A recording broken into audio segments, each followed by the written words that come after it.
Welcome to Dub Nation, your hub for everything Utah Warriors of Major League Rugby. I am Jarom Jordan alongside Banksy, just celebrating some champagne rugby from Saturday. That was quite the performance, man. It's a full pull, baby. All 80 minutes. You know, you paid for the whole seat, but you only needed the edge in that one. That was electric rugby. So fun. We're going to talk about it. Lots to discuss. We're live on the Utah Warriors Facebook, Twitter, and YouTube accounts, on demand on KSLSports.com, the KSL Sports app, the KSL TV app, and rebroadcast Thursday nights on ESPN 700 and 960. Subscribe to the podcast version on Apple Podcasts, Spotify, and SoundCloud. If you have a comment, fire away. We'll try and get to some of those throughout the program. We're all the places, guys. If you're there, we're there, so you can get Dub Nation. Okay, we're handing out some swag. This is a unique one in the spirit of the Military Appreciation Night, which is very cool on Saturday night. You can get one of these green camo hoodies if you like and comment on the show. Facebook, make sure you share it out to your friends. Make sure you retweet the post of the game on Twitter. If you do that, you can get a chance at getting one of those limited edition military hoodies. They didn't have my size, so I didn't get one. I did get my black camo hat. Oh, nice. Yeah, real subtle on there. So I got my military appreciation gear, and it was a great sight at Zions Bank Stadium, seeing all of the men and women in uniform, all the vets that were there, and the swearing in of some new soldiers during halftime was fantastic. There was swearing in at the game. It was great. Here's what's on the rundown. We'll recap the amazing win. The battle for second place goes to the Warriors in convincing fashion. Ashley Burge will join us in a moment. Scores from around MLR. Down goes LA again. Okay. Standings. Look who's in second, right? 6 matches to go.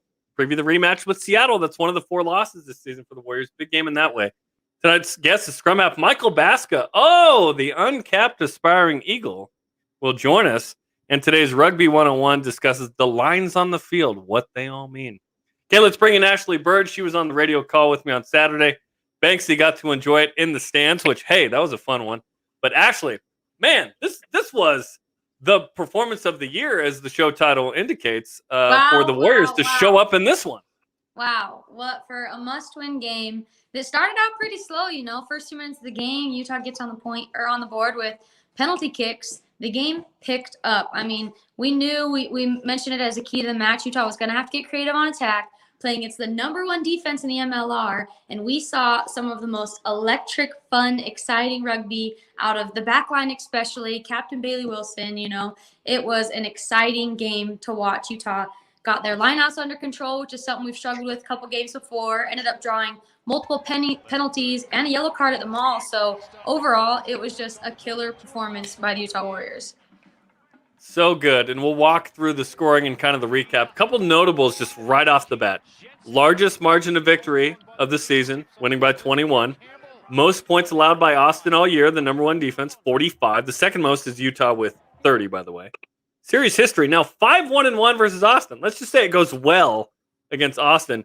And then just the third game in 10, not decided by 7 or fewer. So, Banksy, things went, swimmingly. It wasn't. The first half was basically perfect, but the game was almost perfect. This was a great performance. In my opinion, the best of the season for the Warriors. I feel like it was the best all-around season. Obviously, still a lot to work on. I know talking to a bunch of the lads after the game, they weren't super happy with allowing the 24 points that they did and giving that up on defense. But in a must-win situation, with all of the pressure in the world, to have to go out there and perform with a really banged-up side, guys playing out of position, shuffled around, it was really great to see the guys mentally get it right for 80 minutes. Yeah, that was awesome. That's exactly what I was going to touch on, too. I felt a fire. Like, being down on the field at the beginning of the game, you just felt something had clicked. Something was different. They were ready. The boys are fired up. They knew what was on the line, and somebody's going to crack under pressure there. And if we think about, the way Austin played the game, they entered the 22 multiple times throughout that game and ended up giving the ball back to Utah. And that just shows me that Utah's heads were in the game. Utah was really focused, and, Austin cracked under pressure. Okay, let's walk through the recap. Third minute, as you mentioned, Calvin Whiting playing fly half, by the way. Big surprise for Hagen Schulte getting the week off. Talking to Hagen before the game, he told us, hey, this is good. I needed this, right? Calvin Whiting crushed it. Didn't miss a kick. Third minute, gets a penalty kick. 11th minute, Aston Fortine gets a try. And all of a sudden, it's 10-0, and it's like, oh, this is going really well early. Yeah, absolutely. And we've seen quite a few of these pick and goes in the past couple of games, and our forwards are a strength for the Utah Warriors, and we haven't really been able to tap into them these past couple of games. So I think this moment right here especially fired up the forwards. It just reminded them that this is their bread and butter, this is what they're good at, and I think it just lifted the spirits to start the game and got everybody feeling great. I think a big key piece of that was Matt Jensen being back and his dominance in the air. There's pros and cons to different players in different positions, but Matt is such an asset at the line out in winning our own ball and controlling our own possession that it sets up guys like Aston and Yuri and Tuvere Vumakoto. And that's exactly what happened there. Controlled the line out, set them all up, drove inside the 5-meter line. Franco picks and goes once, and then Aston picks it up quick and was able to score. So the offense is clicking. Meanwhile, the defense was incredible. A shutout in the first half. Multiple turnovers inside the 22, as you mentioned, Ashley. Defensively, this is where the Warriors have struggled a little bit. Offensively, no struggles. This team puts up points, man. That is not a problem. So at halftime, we were talking about what's more impressive, being up, scoring 24 or giving up none. That shutout was really important. Yeah, I agree. And, it was unfortunate. Austin had players that were getting carted off the field left and right, and that breaks your spirits as a team. They had some leadership get pulled off of the field, and I know that plays effect into the game. And after turning over the ball, 2-3 times in the 22, you just get broken down. Austin would carry the ball all the way down the field and then not come away with points. So, Utah would allow them to gain meters, but they could never break them. And so eventually, in your mind as Austin, that's tough. That's really tough to play against. And we saw that frustration in their attack too, when they threw away the score to Bailey Wilson on the intercept. And then again, late with the Chad Goff scoop and score. It was that, you have to start forcing things to happen. And they started making those mental mistakes because of that. It starts with the defense. The best defense is a good offense is what they used to say. But now we see, the defense turning into offense, and the Mika Cruze try, or the move, the Matt Jensen try that started with Mika Cruze, maybe the team try of the year in MLR. Yes. And that's an example of that defense turning into offense. I mean, it's Austin driving forward inside the 22. We got guys standing on the goal line. Mikey Teo makes the skip ball over the top, and you see Josh Whitby clean it up here in tight. Mikey Teo makes that skip ball over the top on the goal line. Mika makes the breakdown. It goes over here. It is over the top to Mika. Mika's got space. Watch Mikey come off the gas to get himself in a position. Beats former Warrior Kurt Morath. And then Baska running the line like he's taught. Inside, outside, back to Mikey. Gets back in position. Back inside to Baska. This ball gets batted away. It resets right here with the Calvin on the chase. And then Matt Jensen just says, nope, I'm going to do it. They had the gap inside, and they had bodies outside. There were black shirts all over the field on this score. It was electric. It was scintillating. It was as good as it gets when you talk about team attacking rugby. Absolutely. And I'm always impressed by Mikey, but this is exactly what I mean, because when you are, all the way back near your try line, your first instinct in your mind is going to be to kick that ball away. But Mikey is so good at looking up and understanding when he needs to kick, why he needs to kick, and where that ball should go. And the fact that he's all the way on his try line, can look up and realize that there's space somewhere, and then him and Baska be in support, and the whole team really in support, because, Aston was there for the ball if it didn't get knocked down. And then it got knocked down and went to Calvin and then picked up, by Matt Jensen. It was like the entire team just didn't turn off. And that was just so impressive. So impressive. That embodies this team, because Matt Jensen told me, I almost thought about not running down because I thought they have it, right? But he does. And he joked on Instagram, he posted, when you don't work on the group project, but then you show up at the last second, right, and get the grade, like he gets the try, incredible. Which was so funny, right? Like it worked out perfect. Okay, we knew things were going well at that point. Like, oh my gosh, 17-0 or whatever. When Isaac Ross, the former All Black, got a yellow card for pulling down a maul, it was like, oh, there's some domination going on among the forwards. That leads to Mikey Teo, another overhand pass over to Mika Cruze for a try right before the half to make it 24-0, Banksy. This was another great play. It's just the interplay. And the thing that makes this so great, too, is the numbers that you see. It's the little pass over the top to Mika, but the single-digit guys that are running in support there. On the previous play, it was Matt and Austin running those lines, but there you see Lance Williams and Bailey Wilson running those lines in support. Franco Vandenberg, one of the first guys there. It's not just the backline players that are doing it. It's forwards with good hands setting up these plays and helping to put these guys in space and in positions to score. It's a great play. We get to the second half now. Mac Mason has a penalty goal to get Austin on the board. It's 24-3. Then Bailey Wilson rumbles 80 meters. Listen, when he kicked it into gear, it reminded me of Fast and the Furious when they put the NOS in and they just zoom out of there. This is Bailey Wilson. Look at this guy go. This is shades of Johnny Heels, the Australian on Australian crime here. He picks this, and just a little goose step, he thought he heard the pitter-patter of footsteps behind him. Running scared like the honey badger, looking like Nick Cummings with that look on his face, just charging down the field. And then the beautiful dive to finish it off. It doesn't get any better than that from Cap. And the timing is so essential. To end the first half with a try, start the second half with a try. I mean, that just puts the momentum in your hand. That puts Austin, I think this try is really what sealed the deal on the game. That puts Austin in a very, very bad place. Starting the second half, you're already down, and Utah's back on the board. That ends up being the game-winning score, exactly. Sebastian DeChavez grabbed a tip ball for the Gilgronis to make it 31-10. Mikey Teo scores his seventh try to make it 38-10 at that point as well. Then Patty Ryan, Cole Davis score a couple of tries. Down to 14, 2 scores, but Chad Goff put the nail in the coffin with another interception try. There were 2 of these. There were a lot of tries that were like 50-plus meters in there. This one might have been my favorite, only because if you saw right before this happened, there was some extracurricular activity happening to Chad right before the play, and he had his hands up. He wanted nothing to do with it. The Austin player almost pushed him into this pass. He pushed him into space to intercept the ball and go score. It was almost like bad karma on you, I guess, but it made me excited to just see our boys, head in the game, eyes up, ready to go. Screw what just happened, and he's under the post, Hey, nice High School Musical reference. Get your head in the game there. I like that. Okay, notable stats. Austin had more possession, barely. Utah had barely more territory. Meters more for Austin. Tries, 6-3. We'll take it. No bonus point at all for Austin in this. This is a 5-pointer with a +5er. Line breaks, 8-7. Penalties almost even.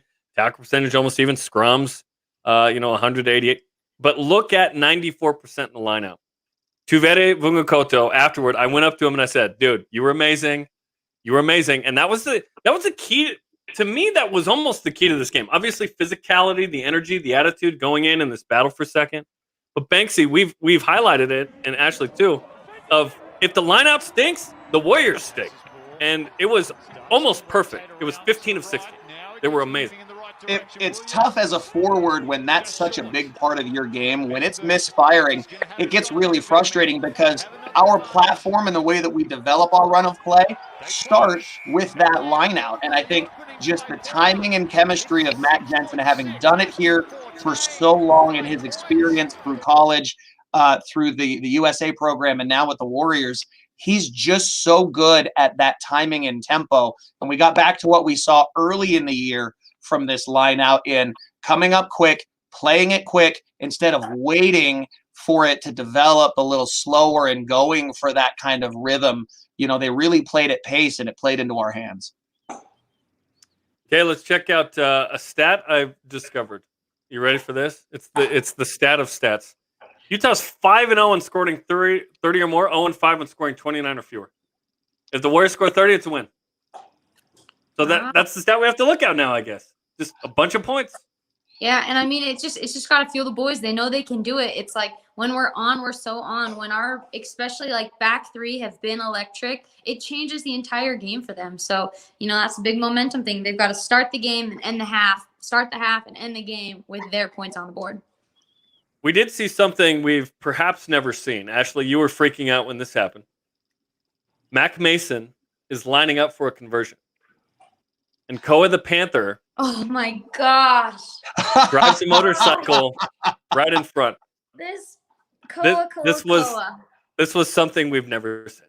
If I was kicking that ball, I would have made the biggest deal just because you're losing. Why not? You know, you've literally got a mascot on a Harley in front of you while you're kicking the ball. It got tweeted on Twitter that Koa has like no care or something. Like, I don't exactly No chill, I think is what they no put. chill. No chill, yeah, Koa's got yeah. no chill. I literally I don't even think I spoke. I think I just looked at you and my mouth was literally on the floor that I You were was like waving my arm, so I'm thinking, what's going on? What am I missing? Oh, Koa. Yeah. I just was literally baffled. I mean, I don't know if he even knew. If he did, good on you. You know. He does now.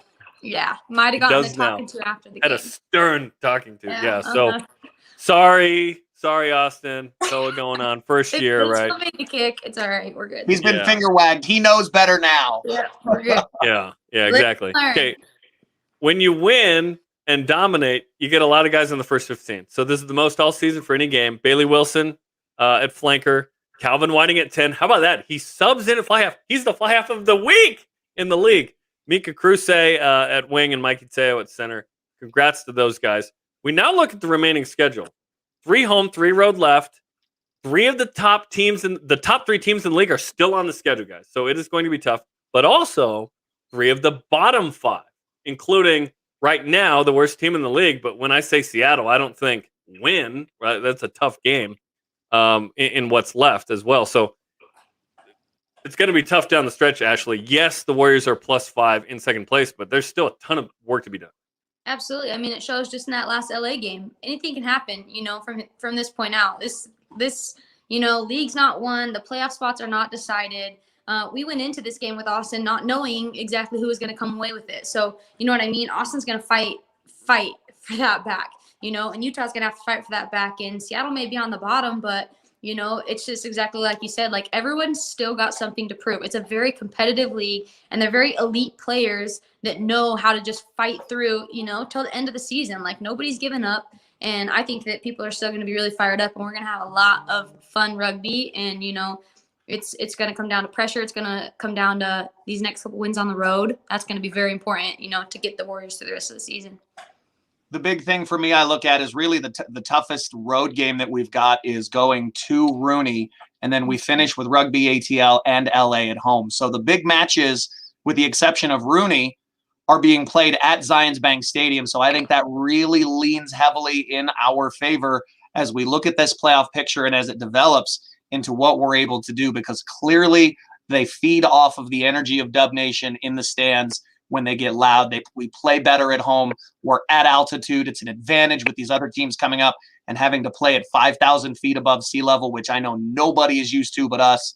So it's an advantage, I think, for the Warriors, even with the tough games on the schedule, having that home and away now, and the tiebreaker over Austin in hand. Remember, the first tiebreaker is wins and losses, and we have the 2 wins over Austin now. So that plays in our favor. That's why this game was such a big win, is because now we can control our own destiny. You have to win. You have to win authoritatively now because points differential starts to become a factor. But the schedule, I think, even though it's tough, plays in our favor.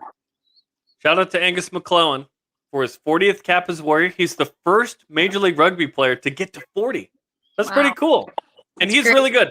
And hey, shout out to Davenport, right, Ashley? Absolutely. That's home blood right there. Mm-hmm. So good stuff from Angus. Look, props to Gus. I think he went 37 straight before not getting the start. The LA game was the only one that he's missed. And he put in a 40-minute half in that game as well. So, you know, I mean, not just 40 games, but he started in almost every single one of those at tight head for the Utah Warriors. That's big time. Well, Ashley, we appreciate the time. Thanks for hopping on to recap Austin. Yep. Thank you, guys. You got it. That's Ashley Burge, Utah Warriors analyst with us. She's fantastic. She did a great job. There was a lot to talk about Saturday, so we had a fun time, especially Koa the Panthers. She was freaking out. It was great. Okay. We've mentioned Junior Warriors before. This is still going to the end of the season. This is a great opportunity to connect with the players on the cheap. You've got at least 3 more chances to check out the Junior Warriors program with the Utah Warriors. It happens 2 hours before every home game. It's only $25 per kid. You can get them out and get them exposed to the game. If you've been out to a game and you want to get your kid involved and don't know how, this is a great program to be able to start that grassroots, youth rugby here in Utah. Go to warriorsrugby.com and check it out. Find out what's left and what's available and get your little junior warriors signed up. All right, let's fly through this stuff because I'm too excited to talk to Michael Baska. Week 10 MLR scores. Okay, New England edges Toronto 14-12, wet and windy conditions. Toronto missed a penalty kick. They thought they had Tomas de la Vega scored late. It was a controversial penalty that brought it back. New England wins. Close and, tough for Toronto now to have to dig out the bottom of the East when at one point they were at the top of the East, but not surprised in that Eastern Conference on any given game day. It could be a win or a loss depending on what kind of team shows up. San Diego's making a move in the West. They beat Houston 39-11, avenges a 2-point loss earlier this year. Chris Robshaw will be back soon from a shoulder injury. Potential return home to Torero Stadium as well. 6 straight losses for Houston. They continue to sign players as well in San Diego with the announcement that Ma'anonu is coming back as a player coach. They've just signed another guy. His name escapes me right now, but we're talking about Maori, all black level, Super Rugby caliber player that's been signed to that team. They're doing everything they can in San Diego to right the ship. LA is upset by Rugby ATL. Second loss for the Giltinis. 214 tackles by ATL. Luke White headbutted Rowan Gauss, the ATL scrum half, for a red card. That cost LA. White faces certain suspension now. You've got to think with the headbutt that there's, at least a 2, probably 3-week ban coming out of that for that aggressive move. But the pattern now to beat LA is simple. You punch them in the face in the first minute, and then you don't stop tackling them for a full 80 minutes and capitalize on your mistakes. Luke White took that literally, but the other way with the headbutt. Rooney destroys DC 46-10. Rooney's good, man. They still had Nick Chivetta was out. Dan Hollinshead still out, the fly half. Breton Palombo and Mungo Mason out, as well as Jameson Nono Schultz on suspension for DC. So a lot of dudes were out, but New York scored 7 tries. New York's playing form rugby in the East right now, and they're doing it with physicality, and they're going to be tough. If they make the playoffs, that's not going to be a team you want to see on the other side of the match sheet. And we will see them, as mentioned, coming up on June 19th on the road. No home game with them this year. Standings, let's go to the West. Look who's in second. Solo. Last week was a big game to try and get in Solo second. Utah Warriors, 31 points, second place, +5 on Austin. That's great news for now, but look at San Diego making a charge up there at 4th, not too far off.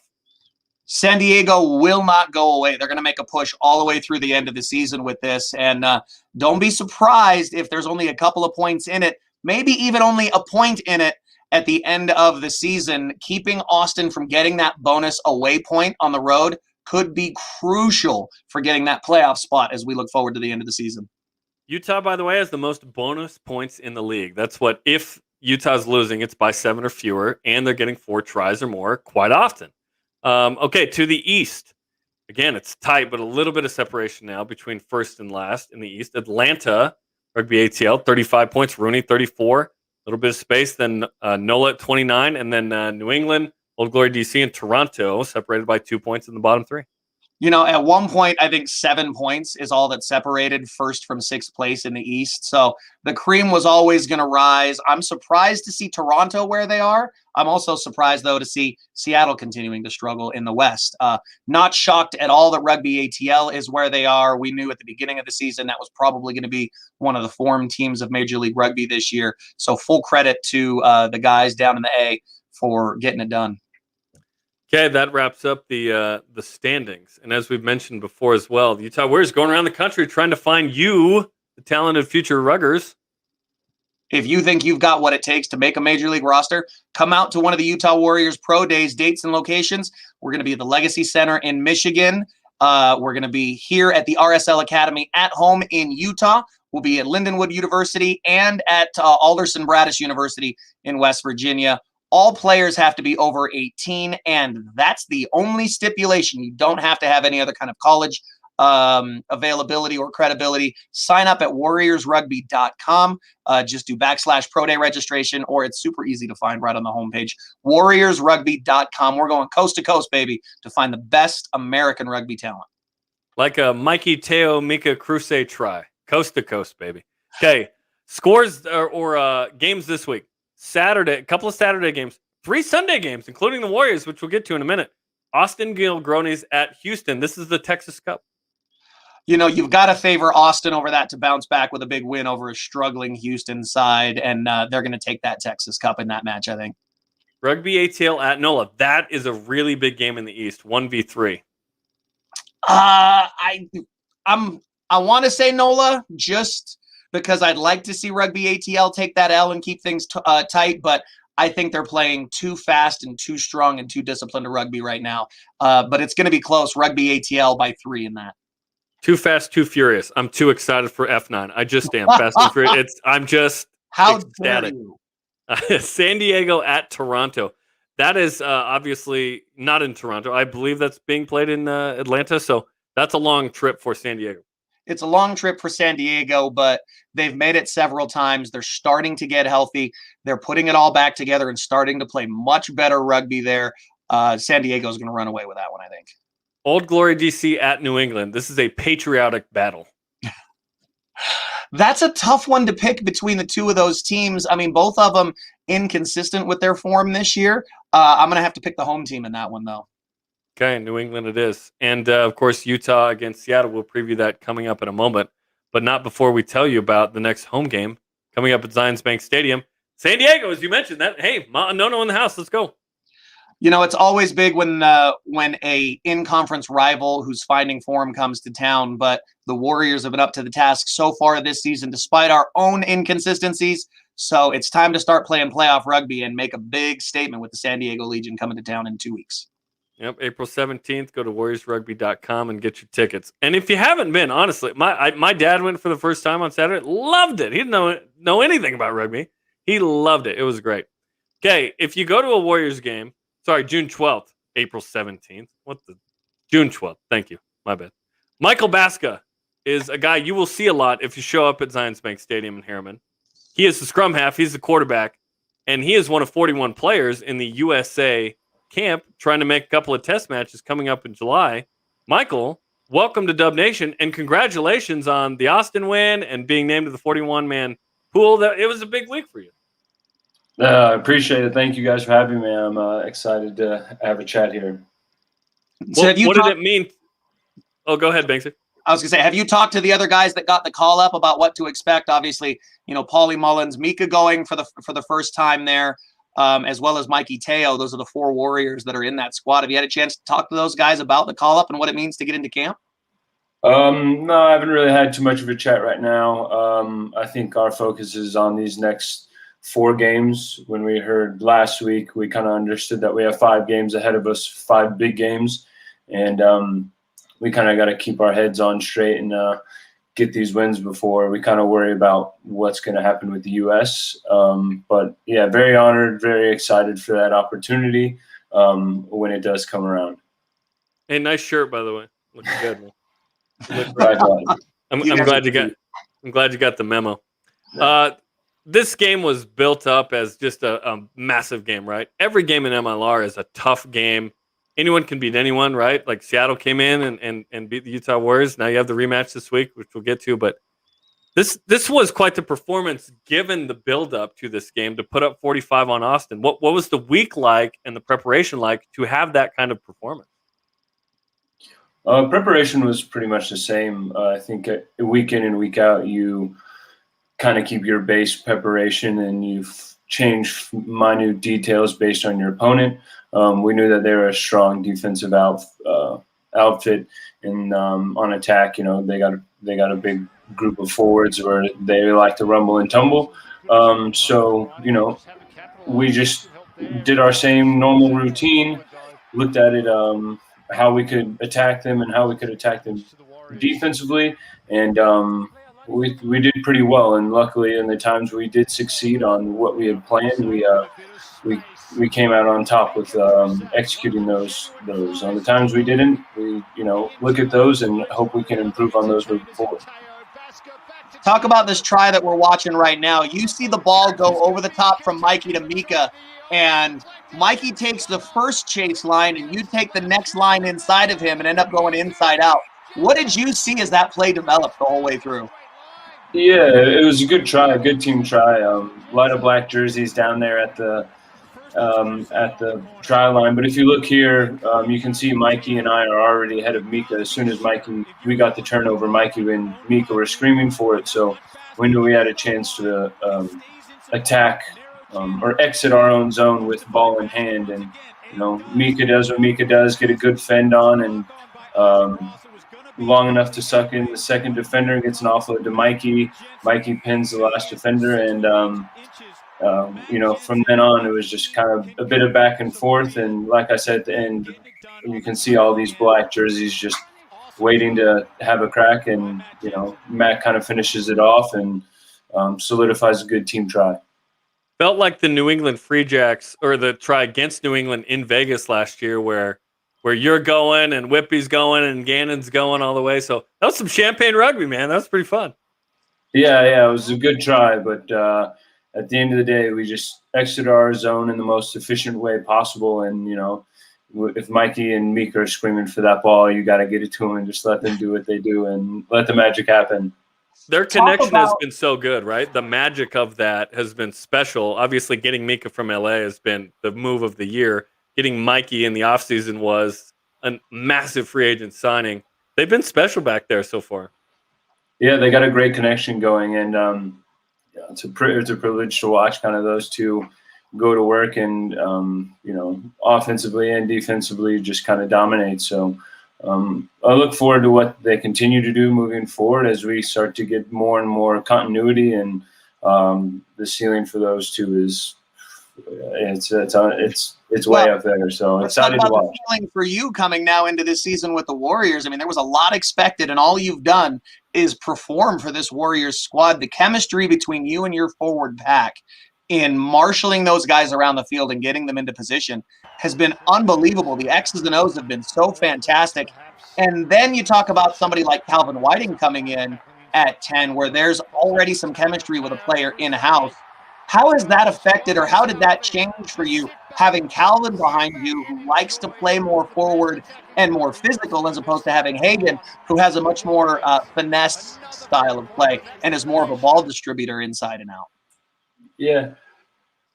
Calvin's a great playmaking center, so not much really changed. He has a lot of control and a lot of insight to how we want to play. So him moving from 12 to 10, there really wasn't that much that changed. Just talking to him throughout the week, as a 9-10 combo, we kind of just get the minute details down, but the overall structure, the overall game plan, and how we wanted to attack Austin and how we want to play as a team didn't really change. And having Calvin as a really good ball playing 12 and moving to 10, it was pretty seamless. Daryl McCormick on Facebook just commented, Mikey and Mika, Eminem, LOL. Maybe we have the nickname, right? The Eminem boys. They're doing it. Trademark. There you go. Yeah, let's go. Okay, so 45 points against Austin. This was the number one defense in the league. You guys really put up some points. There were some really long tries. You guys executed really well. The line out 15 of 16. Do you feel like this was the best performance from this team so far? I think it is a performance that we can take confidence from. As a team, we always believe, our best performance is still yet to come because there's things we can improve on from there. It's pretty cliche to say, but I don't know about our best. It was a great performance, and like I said, we can take some confidence from it, but there's still a lot we can learn and improve on, and we hope that our next game can be the best game.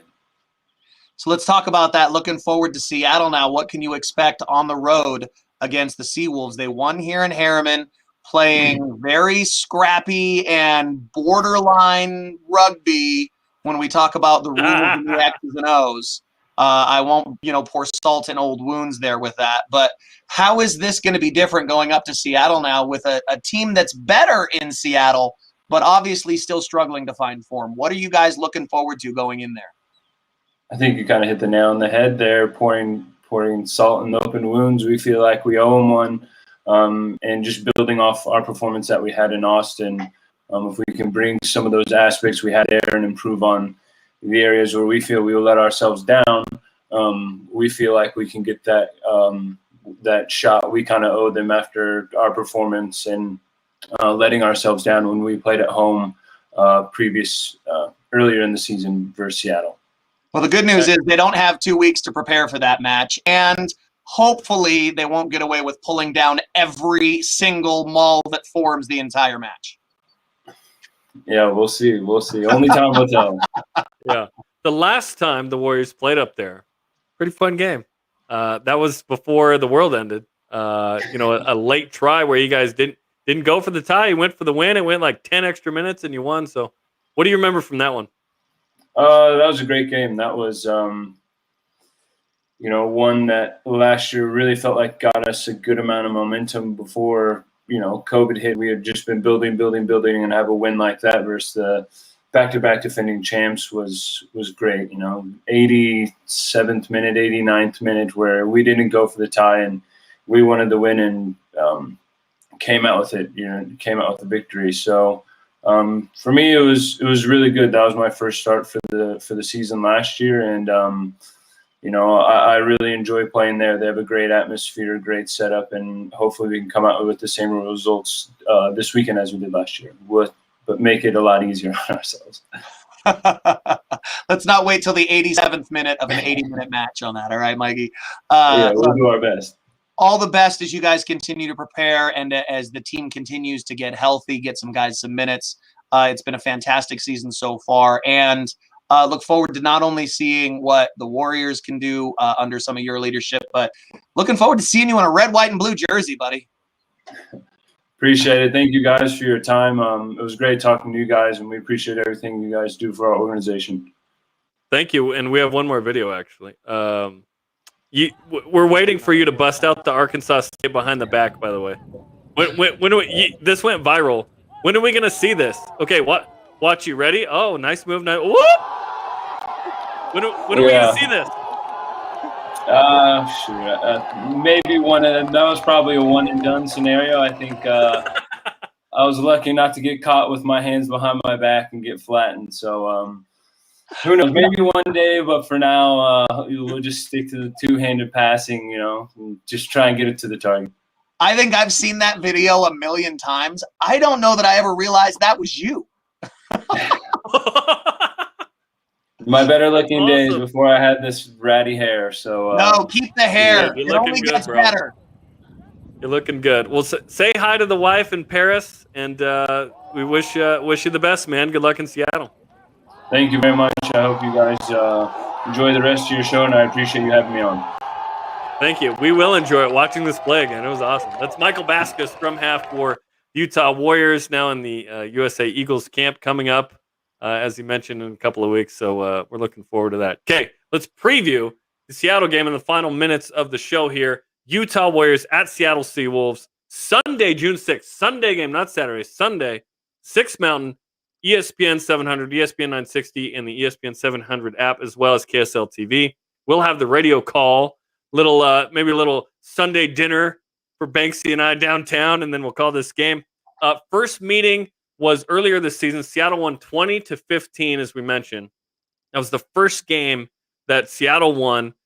They have the fewest points, of any team right now in the league. They have struggled mightily. They've even changed up the coaching situation where Keith Lensing is back to the forwards coach, and they brought in Alan Clark from the Dallas Jackals. Pate Tulavuka is the GM after being the interim head coach for a time. It's been a mess. They are a mess right now. This is an opportunity to go in there and get a win. But there's talent all over that team. Reichert Hadding also getting a national team call up there to go into camp. So props to their big number 8. The guy is unbelievable, not only as a teammate, but as a rugby player and as a human being. I've had the chance to take the field with him. Just a great guy, and they've got assets on that team all over the place. Samu Manoa signing back with the team, and they keep adding pieces in. Suniula's back, so there's other things there that continue to develop for Seattle. This is not going to be an easy game, and we've been saying it all year.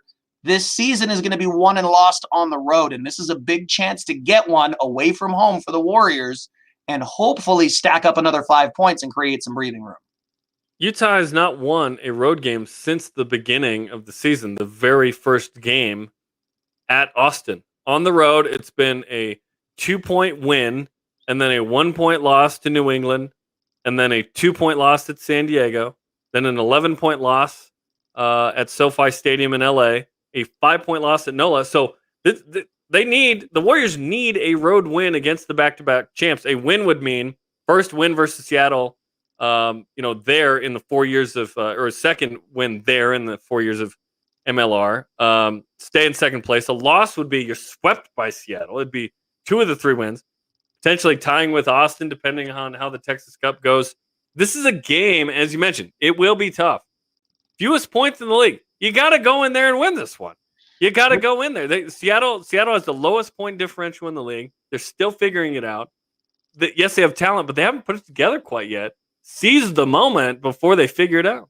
This is all about your mental game now going in and your leadership core being able to rally around those captains and the vocal leaders of this team, guys like Lance Williams, who's one of the emotional leaders on the team, even without the captain's armband.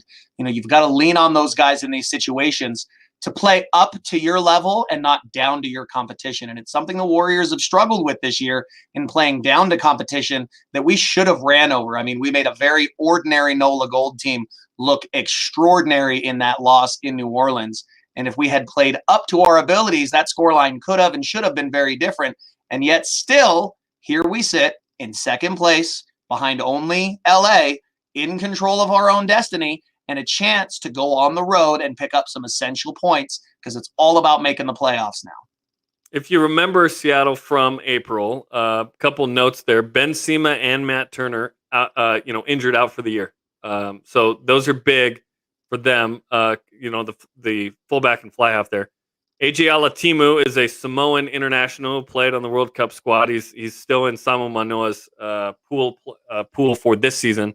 And then we may see Akihito Yamada for Seattle make his debut. We'll see when the rosters come out on Thursday. So, yes, opportunity here. Some big-time playmakers have been added. Some guys have been injured. It's Utah and Seattle on Sunday at 6 Mountain on the KSL TV app. And, of course, we'll have the radio call on ESPN 700 and ESPN 960. Okay, Rugby 101. There's a lot of lines on the field. Let's explain what the heck's going on. What are all the lines, Banksy? It's really simple when you look at it. I mean, obviously, you've got your sidelines, you've got your goal lines, and you've got your end lines, right? So you've got the outside of the field set. Now, the other key lines that are usually on the field that you'll see are the midway line. At midfield, the halfway line, that's where all of the restarts are taken after scores. On either side of the midway line is the 10-meter line, which the ball must travel past on any of those drop kick restarts. So that's why those lines are there on either side of halfway. On the restart, the ball has to travel that 10 meters. The next line from there is the 22-meter line going across the width of the field, and that dash line is put in place for several. It's what we consider in rugby to be the red zone. So as you stand on that 22-meter line, you're now in that almost final third of the field, if you will, if you break it up to the middle and the ends of the field. So that 22-meter line factors in a couple of different situations that are really more technicalities about, dropouts and where kicks are placed and things like that. Then you have the 5-meter line, which is the hash mark just in front of the goal line. That's there for the reason of penalties as well as lineouts taken on those key possessions. So that's why the 5-meter line is there. And then you look at the T marks and the dashes that go along vertically or the length of the field. There's 2 of them. One, 5 meters inside of the sidelines, or what we call the touch lines in rugby, and that indicates how far the ball must be thrown into the field of play from the lineout. The other mark from that 5-meter line is 10 meters in, a total of 15 meters from the sideline is that 15-meter hash mark. All the players participating in a lineout must be between the 5 and the 15-meter line. So you can throw the ball past that 15 meters, not advisable, doesn't always work out. It's a risky play. Usually that ball thrown between, it must go 5 and usually falls in between that 15-meter line. Well said. Well said. Now it's understood. Did I get it all? I think you did. That was awesome, man. That was great. Well done. Well done. Okay, reminder, we're handing out a green camo hoodie to one of the lucky fans who shares the show on Facebook or retweets the post of the game on Twitter. Make sure you do that for your chance to win. I'm stoked, man. Back-to-back MLR champs. Yes, fewest points in the league. Big game. Little Sunday night ball. We're gonna be hanging out in the radio studios. I'm stoked, man. Do it for the boys. Let's go, Dub Nation. Heading on the road for a big game in Seattle with old Bales Wilson there on the right and their captain and the do-it-all man for them, Reichert Hatting there on the left. It is a battle that could be won or lost probably in the loose forwards with guys like Andrew Duartalo and for the Utah Warriors, Lance Williams playing with incredible form. I mean, Bailey and Lance probably just on the outside looking in from that 41-man squad for the World Cup qualifiers. So they'll have a point to prove against guys that have potential caps, and in the case of Duartalo, several caps for the USA Eagles. Hey, shout out to Mike Gieselman, by the way, who comes off the bench almost every game now. He helps make the graphics on the show. He's done a great job. He even threw himself on one of the graphics. I thought that was well played. Mikey's one of the hardest working guys on this team. He's an incredibly nice guy, and all he does is show up and outworks everyone and doesn't complain. Just whatever the team needs him to do, he's there. And full credit to him. He has the skills to be able to create not only plays on the field, but digital plays for us in some of these graphics, man. Like, look at this graphic. It's fantastic. Our radio audience is like, I can't see it. What are you talking about? Okay, that'll do it for us. Like and share this episode of Dub Nation on Facebook and Twitter. A reminder to follow the Utah Warriors on social media and throughout the season on KSL Sports and ESPN 700. For Mike Gieselman, Michael Baska, Billy the producer, and Banksy, I'm Jarom Jordan. Go Warriors.